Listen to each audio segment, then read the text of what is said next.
Hello सभी कक्षा 10 के प्यारे छात्रों को मेरा नमस्कार। आज हम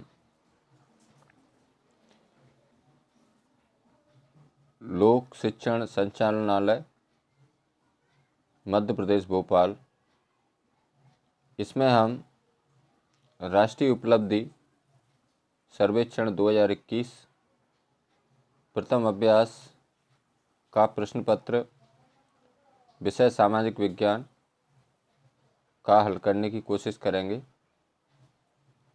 आप देख सकते हैं सामाजिक विज्ञान विषय सामाजिक विज्ञान कक्षा 10। इसमें कुल 60 प्रश्न दिए गए हैं। इनके उत्तर देखते हैं। वस्तुनिष्ठ प्रश्न हैं सभी, तो आइए शुरू करते हैं। इसमें देखिए कुल आप देख सकते हैं इसमें इस पुस्तिका में 60 प्रश्न हैं और इसके निर्देश दिए हैं नीचे। ये निर्देश हैं।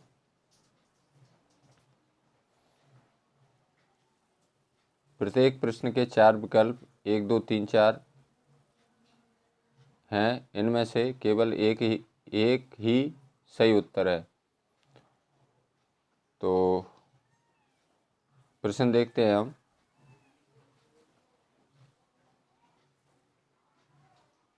पहला प्रश्न लेते हैं।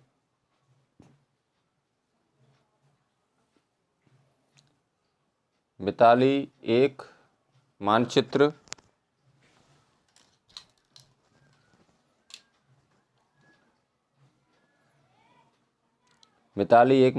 में अपने शहर होशंगाबाद को खोजना चाहती है। इनमें से इसके लिए उसे उस स्थान के संबंध में क्या करना चाहिए? तो इसका उत्तर हो जाएगा अक्षांश एवं देशांतर। नेक्स्ट क्वेश्चन लेते हैं। प्रश्न 2 लेते हैं। किस प्रकार के वनों में शुष्क ग्रीष्म ऋतु के समय लगभग 6 से 8 सप्ताह तक वृक्ष अपने पत्ते गिरा देते हैं? तो इसका सही ऑप्शन हो जाएगा ऑप्शन 2 उष्ण कटिबंधीय पर्णपाती वन। नेक्स्ट क्वेश्चन लेते हैं।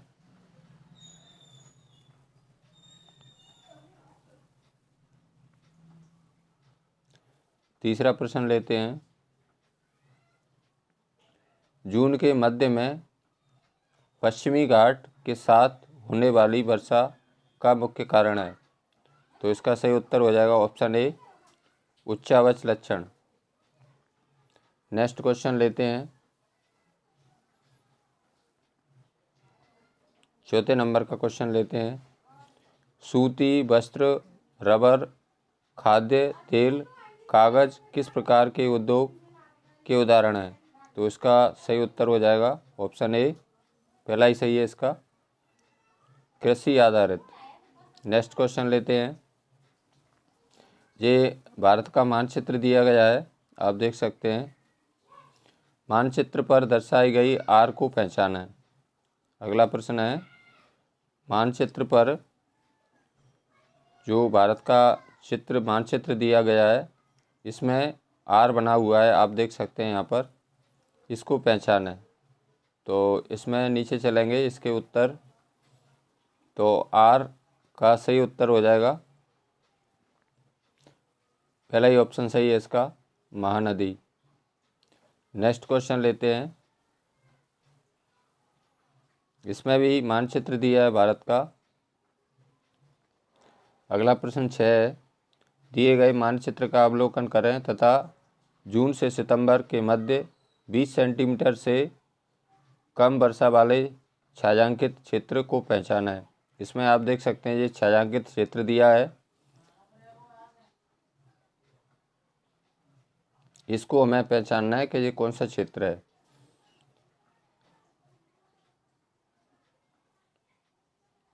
आप देख सकते हैं ये छायांकित क्षेत्र है, इसको हमें पहचानना है। तो इसका सही ऑप्शन हो जाएगा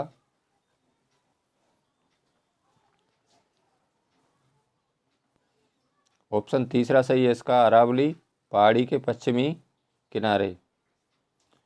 ऑप्शन 3 अरावली पहाड़ी के पश्चिमी किनारे। नेक्स्ट क्वेश्चन लेते हैं अगला। प्रश्न 7 लेते हैं। लोह क्षेत्र अयस्क मुख्यतः निम्न में से किस में पाया जाता है? तो इसका सही ऑप्शन हो जाएगा ऑप्शन तीसरा, छोटा नागपुर पठार। नेक्स्ट क्वेश्चन लेते हैं अगला 8 नंबर का। पंजाब में भूमि निम्नीकरण का मुख्य कारण है। तो इसका सही ऑप्शन हो जाएगा ऑप्शन 4, अति सिंचाई। अगला प्रश्न लेते हैं। प्रश्न 9 लेते हैं। वर्षा ऋतु में उगाई जाने वाली फसलों को कहते हैं। तो इनको कहते हैं, ऑप्शन 2 सही है इसका है खरीफ। खरीफ की फसलें वर्षा ऋतु में उगाई जाती हैं। नेक्स्ट क्वेश्चन लेते हैं। क्वेश्चन 10। उस प्रदेश को पहचाने जहाँ पर भूमि संरक्षण के लिए सीढ़ीनुमा कृषि की जाती है। तो इसका सही उत्तर हो जाएगा ऑप्शन 4, पहाड़ियाँ। नेक्स्ट क्वेश्चन लेते हैं।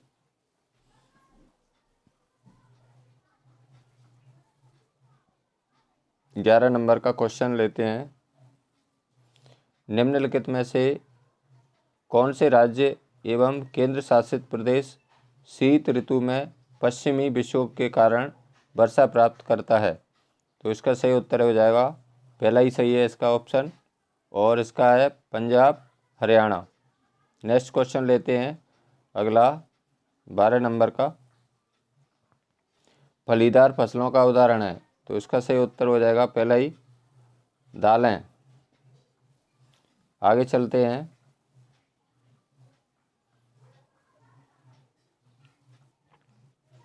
तेरह नंबर का क्वेश्चन लेते हैं। केरल और कर्नाटक में पूर्व मानसून वर्षण को किस नाम से जाना जाता है? तो इसका सही उत्तर हो जाएगा ऑप्शन तीसरा, आम्र वर्षा। इसका सही ऑप्शन हो जाएगा आम्र वर्षा। आगे चलते हैं।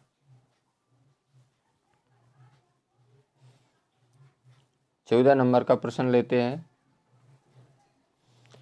सौर भारत में समुद्र तल से 1461 मीटर की ऊंचाई पर स्थित एक स्थान पर रहता है। उस स्थान को पहचाने जहाँ पर वह रहता है। तो इसका सही उत्तर हो जाएगा ऑप्शन पहला ही सही है इसका, शिलांग। नेक्स्ट क्वेश्चन लेते हैं 15 नंबर का। उपजाऊ मृदा और प्रचुर वर्षण वाले मैदानी भागों में जनसंख्या घनत्व की संभावना कैसी होती है? तो इसका सही उत्तर हो जाएगा ऑप्शन दूसरा, उच्च से उच्चतम। नेक्स्ट क्वेश्चन लेते हैं अगला 16 नंबर का प्रश्न लेते हैं। सबने अवज्ञा आंदोलन में व्यापारी वर्ग ने क्यों हिस्सा लिया? तो इसका सही ऑप्शन हो जाएगा ऑप्शन दूसरा, वे विदेशी वस्तुओं के आयात के विरुद्ध सुरक्षा चाहते थे। नेक्स्ट क्वेश्चन लेते हैं 17 नंबर का। इस घटना से सबने अवज्ञा आंदोलन की शुरुआत मानी जाती है। तो इसका सही ऑप्शन हो जाएगा पहला ही, दांडी यात्रा। अगला प्रश्न लेते हैं 18 नंबर का प्रश्न लेते हैं। साइमन कमीशन के बहिष्कार का कारण था। तो इसका सही उत्तर हो जाएगा ऑप्शन 2, उसमें कोई भारतीय सदस्य नहीं था। नेक्स्ट क्वेश्चन लेते हैं।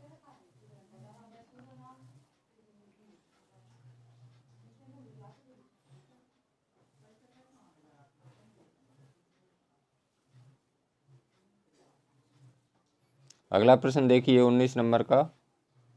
फ्रांसीसी क्रांति 1789 के मुख्य उद्देश्य क्या थे? तो इसका सही उत्तर हो जाएगा ऑप्शन 2, समानता, स्वतंत्रता, भाईचारा।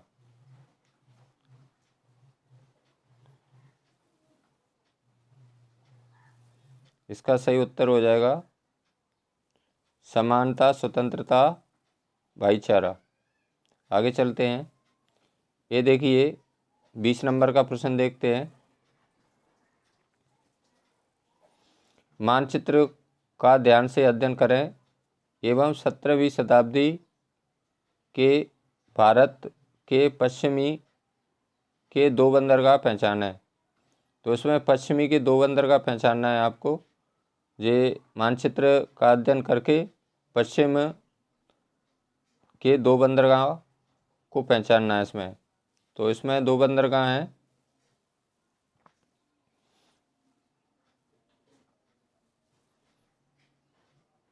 इसका सही उत्तर हो जाएगा ऑप्शन 4, सूरत और गोवा।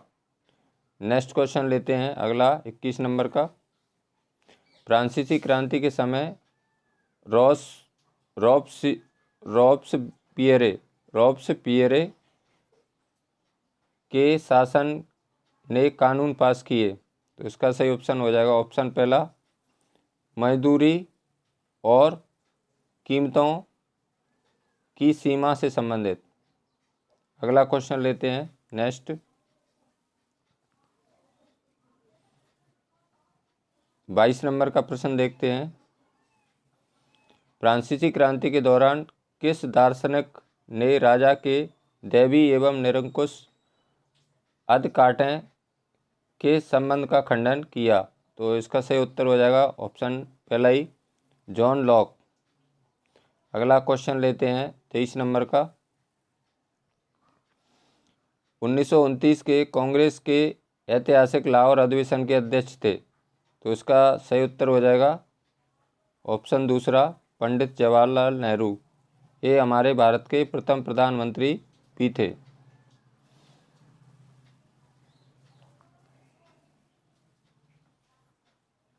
अगला प्रश्न लेते हैं 24 नंबर का।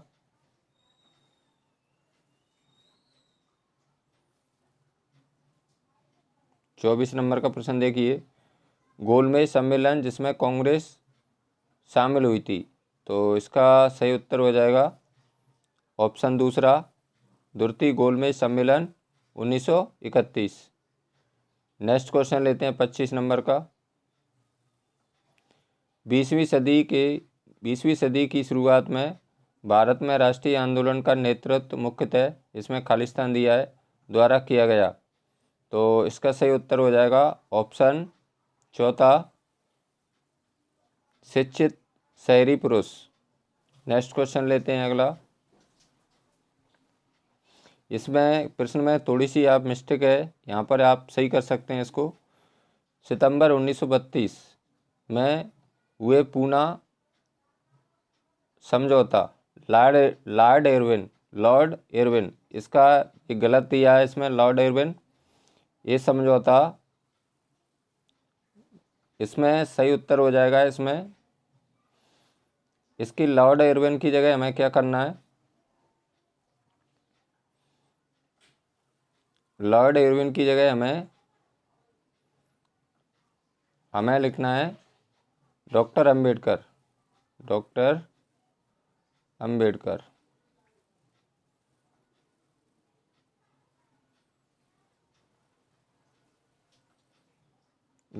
अंबेडकर। ठीक है, पूना पैक्ट लॉर्ड इरविन के बीच नहीं, डॉक्टर अंबेडकर और महात्मा गांधी के बीच हुआ था। तो इसमें लॉर्ड इरविन की जगह हमें डॉक्टर अंबेडकर करना है। आगे चलते हैं।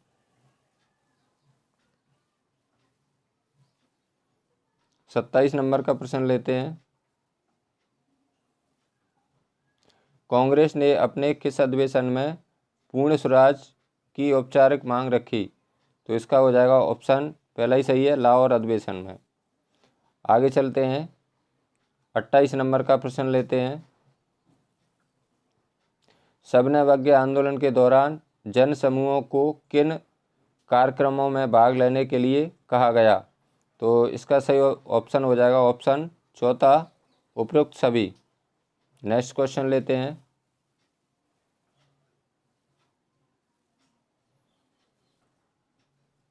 उनतीस नंबर का प्रश्न देखिए। आंध्र प्रदेश की गुडेन पहाड़ियों में होने वाले उग्र गुरिल्ला आंदोलन का नेतृत्व किसने किया? तो इसका सही उत्तर हो जाएगा ऑप्शन दूसरा, अलमुरी सीताराम राजू। नेक्स्ट क्वेश्चन लेते हैं 30 नंबर का। उदारवादी राष्ट्रवादी जिन्होंने क्रांति की शुरुआत की में अधिकांशतः समाज के कौन से वर्ग शामिल थे? तो इसका सही उत्तर हो जाएगा ऑप्शन पहला ही, शिक्षित कुलीन मध्यम वर्ग।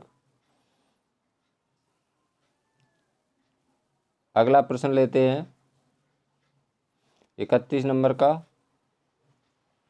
मान लीजिए कि आप टूथपेस्ट खरीदना चाहते हैं और दुकान मालिक कहता है कि वह टूथपेस्ट तभी बेचेगा जब आप टूथब्रश भी खरीदेंगे।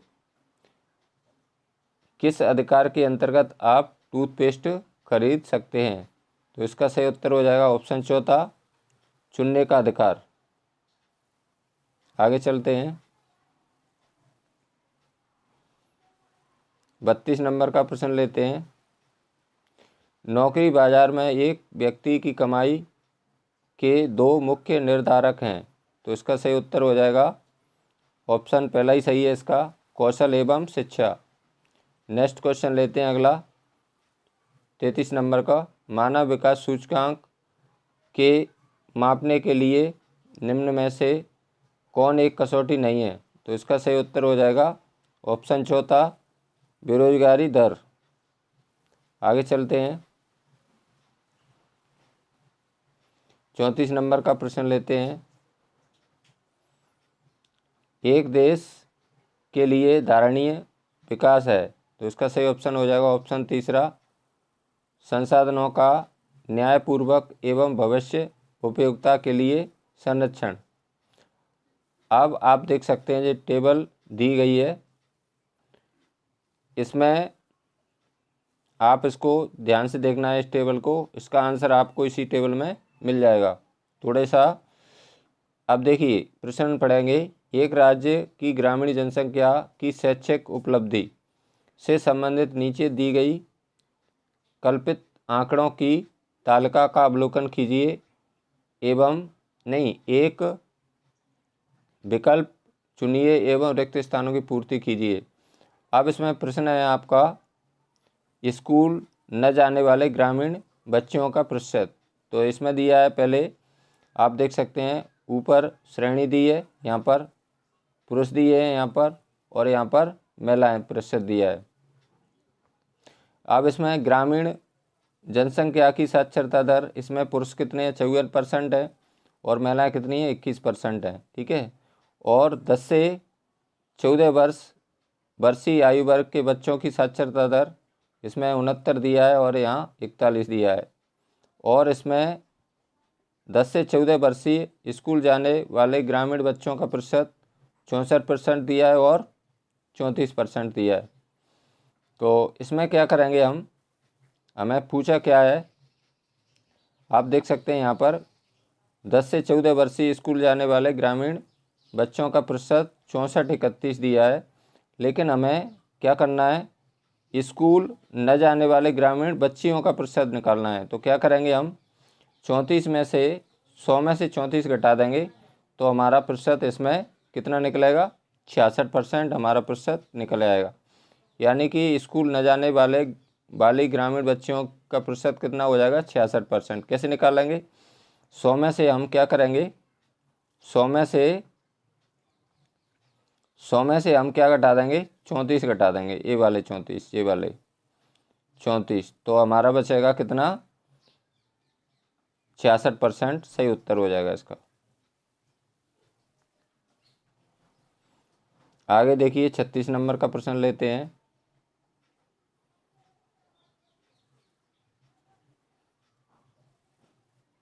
निम्नलिखित में से कौन सी मुद्रा नहीं है? तो इसमें सही उत्तर है इसका ऑप्शन चौथा, क्रेडिट कार्ड। आगे देखते हैं अगला प्रश्न 37 नंबर का। निम्नलिखित में से कौन साख के औपचारिक स्रोत का एक उदाहरण है? तो इसका सही उत्तर हो जाएगा ऑप्शन तीसरा, बैंक।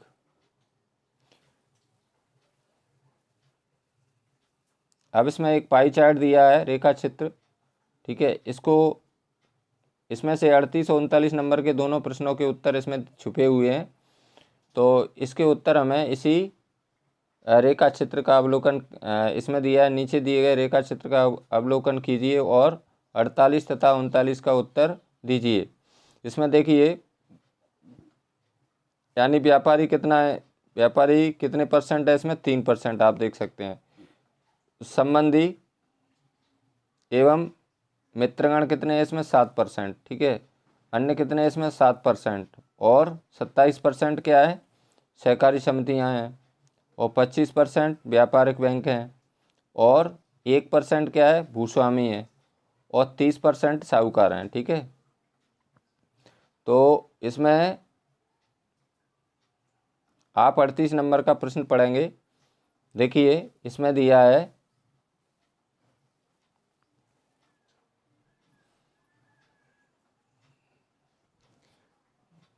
अड़तीस नंबर का प्रश्न है, ग्रामीण भारत में साख के किस स्रोत का व्यापक रूप से उपयोग किया जाता है।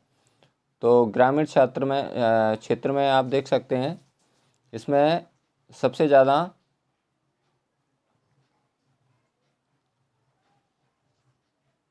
किसका उपयोग करते हैं, साहूकार। साहूकार इसमें सबसे ज़्यादा दिया है, 30%। तो इसका सही उत्तर हो जाएगा ऑप्शन दूसरा, साहूकार, ठीक है। इसमें देखिए 30% साहूकार का ज़्यादा दिया है, सबसे ज़्यादा। ये 30% है, ये दिख नहीं रहा सही, 30% दिया है यहाँ पर। आगे चलते हैं, 39 नंबर का प्रश्न देखते हैं।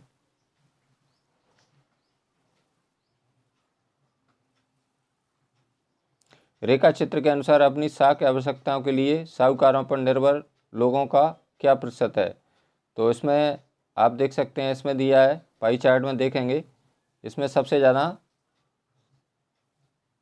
किस पर निर्भर रहते हैं, साहूकार पर। तो इसका ऑप्शन हो जाएगा 30%। ये कितना लिखा है, 30% है, 30% सबसे ज़्यादा। तो आगे चलते हैं, 40 नंबर का प्रश्न लेते हैं। अंतर्राष्ट्रीय संगठन जो विदेशी व्यापार तथा विनियोग का नियमन करता है। तो इसका सही उत्तर हो जाएगा ऑप्शन दूसरा, WTO। अब एक ताल का फिरदी है हमारे सामने, 41 नंबर का प्रश्न है। नीचे दी गई तालिका का अवलोकन कर प्रश्नों का उत्तर दीजिए।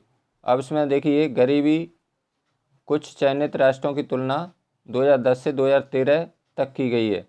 राष्ट्र दिया है, आप देख सकते हैं, इधर राष्ट्र है और इधर क्या है, डॉलर। एस में कटा हुआ बना है, एस में एक डंडा सा लगा है, उसको क्या पढ़ेंगे अपन, डॉलर। 1.25 प्रतिदिन से कम जनसंख्या का प्रतिशत। बांग्लादेश का कितना है, 43% है। भारत का कितना है, 25% है। और पाकिस्तान का कितना है, 13% है। और श्रीलंका कितना है, 4% है। अब इसमें नीचे प्रश्न में पूछा है आपके में, भारत में गरीबी से ऊपर रहने वाले लोगों का प्रतिशत है। तो आप देख सकते हैं, भारत में गरीब लोग कितने हैं, 25% हैं। देखिए यहाँ पर देख सकते हैं आप, जे गरीबी रेखा के नीचे जीवन यापन करने वाले भारत में कितने लोगों को दिखा गया है, 25 लोगों को, 25। तो इसमें भारत में गरीबी से ऊपर रहने वाले लोगों का प्रतिशत कैसे निकालेंगे अपन, 100 में से हम क्या घटा देंगे, 25 घटा देंगे। 100 में से हमें क्या घटाना है, 25 घटाना है। तो इसका आंसर क्या हो जाएगा हमारा, 75 आंसर हो जाएगा। ऑप्शन तीसरा इसमें सही उत्तर हो जाएगा हमारा,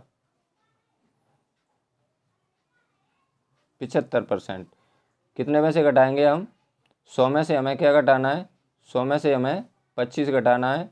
यानी गरीब लोगों का प्रतिशत कितना दिखाया गया है इसमें, 25%। तो गरीबी रेखा से ऊपर रहने वालों की संख्या कितनी हो जाएगी, 75% हो जाएगी। आगे चलते हैं, 42 नंबर का प्रश्न है, राशन की दुकान उचित दर वाली दुकानें आमतौर पर बेचती हैं। तो इसका सही उत्तर हो जाएगा, क्या क्या बेचती हैं, खाद्यान्न बेचती हैं। खाद्यान्न के अंतर्गत गेहूं, चावल आते हैं चीनी, चीनी माने शक्कर, खाना पकाने के लिए मिट्टी का तेल। तो जे राशन की दुकान यानी उचित मूल्य की दुकान, उसको बोलते हैं हम कंट्रोल की दुकान पर हम ये बेचती हैं। क्या बेचती हैं? खाद्यान्न बेचती हैं, जैसे गेहूँ है, चावल है। चीनी बेचती है, शक्कर है, खाना पकाने के लिए मिट्टी का तेल, या इसको कहते हैं केरोसिन। आगे चलते हैं, 43 नंबर का प्रश्न लेते हैं। सार्वजनिक वितरण प्रणाली में राशन कार्ड रखने वाला कोई भी परिवार वस्तुओं की एक अनुबंधित मात्रा एक कीमत पर खरीद सकता है। तो क्या करेंगे? इसका कहीं पे खरीदेगा? जो राशन कार्ड धारक है तो वो बाजार कीमत से कम पर। सार्वजनिक वितरण प्रणाली क्या होती है? जो हमारी कंट्रोल की दुकानें होती हैं उसको हम सार्वजनिक वितरण प्रणाली के अंतर्गत है। तो जो कार्ड धारक है तो वो क्या बाजार में जो मूल्य होगा उससे कम में उसको खरीदेगा। तो इसमें लिखा है बाजार कीमत से कम। अगला प्रश्न लेते हैं 44 नंबर का। एक ही भूमि के उत्पादन बढ़ाने के लिए आवश्यक है। तो इसका सही उत्तर हो जाएगा ऑप्शन पहला ही, खेती की आधुनिक विधियों का उपयोग।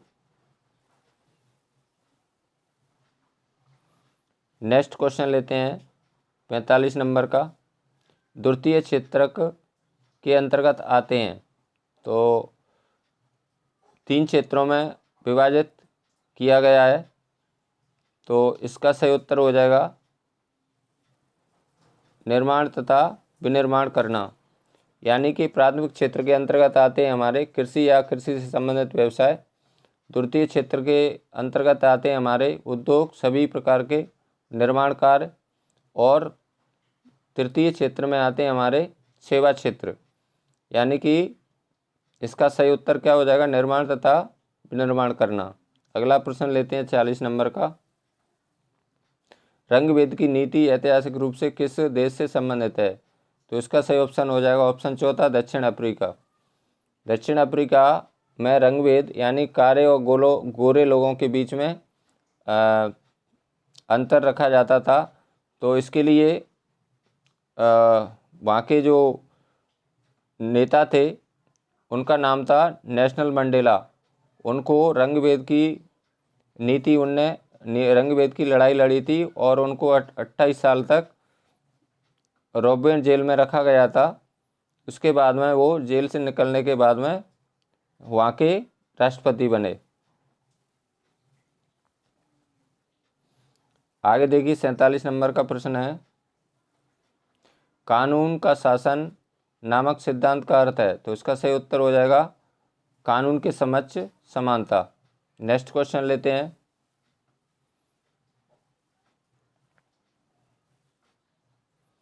48 नंबर का। नागरिक अपने मूल अधिकारों की रक्षा के लिए किस संस्था के पास जाते हैं? तो इसका सही उत्तर हो जाएगा न्यायपालिका, ऑप्शन दूसरा। नेक्स्ट क्वेश्चन लेते हैं 49 नंबर का। देश की एकता कम आंकी जाती है जब। इसमें सही उत्तर हो जाएगा इसका चौथा, अल्पसंख्यक समुदाय की शिकायतें हों। नेक्स्ट क्वेश्चन लेते हैं 50 नंबर का।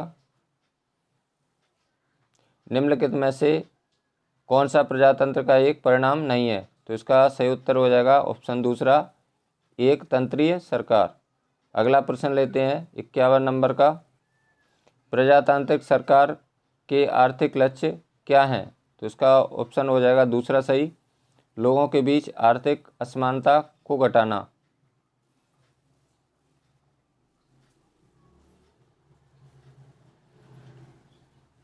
इक्यावन 52 नंबर का प्रश्न लेते हैं। आप देख सकते हैं, भारत जैसे सामाजिक रूप से विविध देश में प्रजातंत्र को उत्तम सरकार क्यों माना जाता है? तो इसका ऑप्शन हो जाएगा चौथा सही, यह विभिन्न संघर्ष तथा मतभेद के बीच समझौते के लिए तंत्र प्रदान करता है। नेक्स्ट क्वेश्चन लेते हैं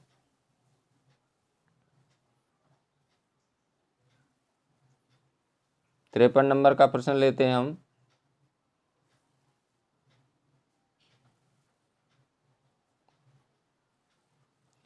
एक साधारण नागरिक प्रजातंत्र की जड़ों को गहरा करने में कैसे भाग लेता है? तो इसका सही उत्तर हो जाएगा ऑप्शन ए, केवल मतदान द्वारा। नेक्स्ट क्वेश्चन लेते हैं 54 नंबर का। गठबंधन क्या है? तो इसका सही उत्तर हो जाएगा चौथा, कई दलों द्वारा एक साथ चुनाव लड़ना, यानी कई राजनीतिक दलों का एक साथ चुनाव लड़ना क्या कहलाता है? गठबंधन कहलाता है।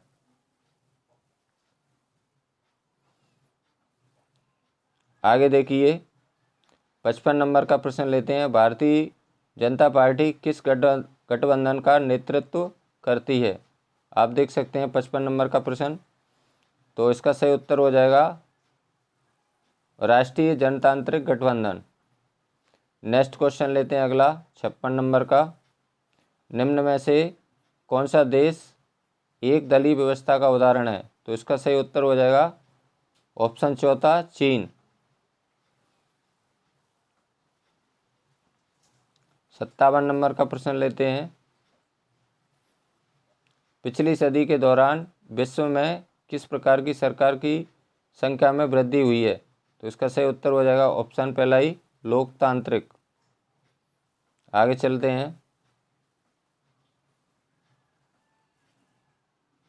58 नंबर का प्रश्न लेते हैं। एक संघीय सरकार विरोधाभासी है, तो इसका सही उत्तर हो जाएगा ऑप्शन पहला, एकल सरकार। नेक्स्ट क्वेश्चन लेते हैं 59 नंबर का। निम्नलिखित में से कौन देश सबको साथ लेकर संघीय व्यवस्था का उदाहरण है? तो इसका सही उत्तर हो जाएगा ऑप्शन चौथा, संयुक्त राज्य अमेरिका। आप देख सकते हैं इसका सही उत्तर हो जाएगा संयुक्त राज्य अमेरिका। चौथा ऑप्शन सही हो जाएगा इसका। अब अंतिम प्रश्न लेते हैं 60वां। भारतीय संविधान के अनुसार किसी अवशिष्ट विषय पर कानून बनाने का अधिकार है, तो इसका सही उत्तर हो जाएगा ऑप्शन दूसरा, संसद।